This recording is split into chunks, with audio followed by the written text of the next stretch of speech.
चुनाव के बाद काम करने के, वो तो मैं अभी नहीं बताऊंगा, क्योंकि अब अभी बहुत सारे आदमी अपने मैनिफेस्टो में दिखा रहे हैं इतने इतने काम, तो मैं वो फालतू नहीं दिखाऊंगा। मैं जनता को पहले जीतने का पहले जिताए, उसके बाद खुद काम देखे जनता।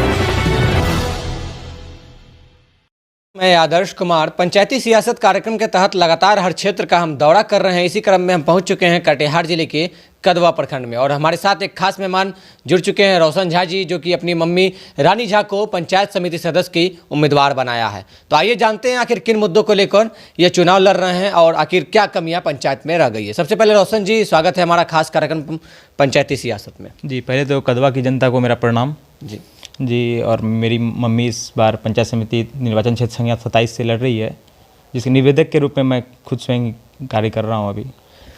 रोशन जी, लगातार आप समाज सेवा से भी जुड़े हुए हैं कई वर्षों से, क्या कहना है इस पर? जी, मैंने देखिए पिछले कोरोना काल में भी बहुत सारे लोगों को सूखा राशन वितरण करवाया, और जहाँ तक मुझसे जहाँ तक बन पड़ती है मैं वहाँ तक अपने क्षेत्र में काम करता हूँ जी। युवा है और आप युवाओं का समर्थन आपको कैसा मिल रहा है?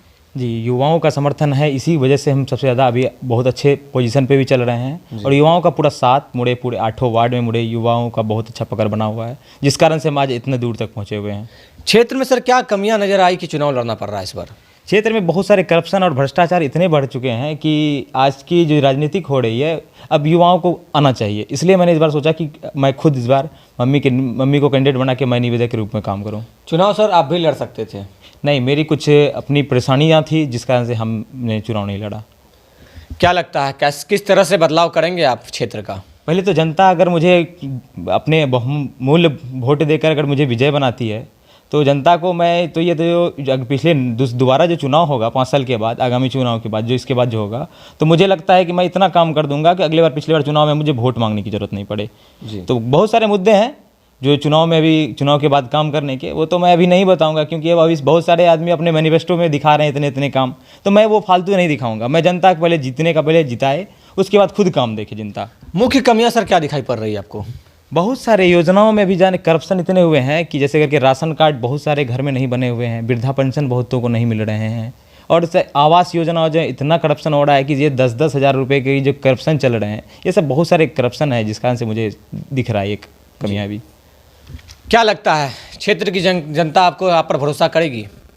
अगर ये तो जनता पे डिपेंड करता है कि जनता अगर मुझ पर भरोसा करेगी तो आगे विकास दिखेगा मेरा। क्षेत्र में सर कहीं ना कहीं आपके पंचायत में की बात करें, स्वास्थ्य और शिक्षा की व्यवस्था काफ़ी लचर दिखाई पड़ रही है। देख, बहुत ही ज़्यादा शिक्षा और स्वास्थ्य में तो ये बहुत ही पिछड़ा हुआ भी है कदवा, और ख़ास करके मेरे यहाँ तो 2-3 स्कूल हैं जिसमें से टीचर टाइम पे नहीं आते हैं। इस पर कोई भी अगर पॉलिटिशियन ध्यान दे तो टीचर टाइम पे जरूर आ सकते हैं, लेकिन यहाँ पे कोई ध्यान नहीं देता है। स्वास्थ्य विभाग के यहाँ पे जैसे करके उप स्वास्थ्य केंद्र होते हैं, वो चालू नहीं है, इस पर भी किसी का कोई ध्यान नहीं है। तो आगे इस पर ज़रूर काम होगा, अगर मैं जीतता हूँ तो सबसे पहले इसको ज़रूर देखूंगा।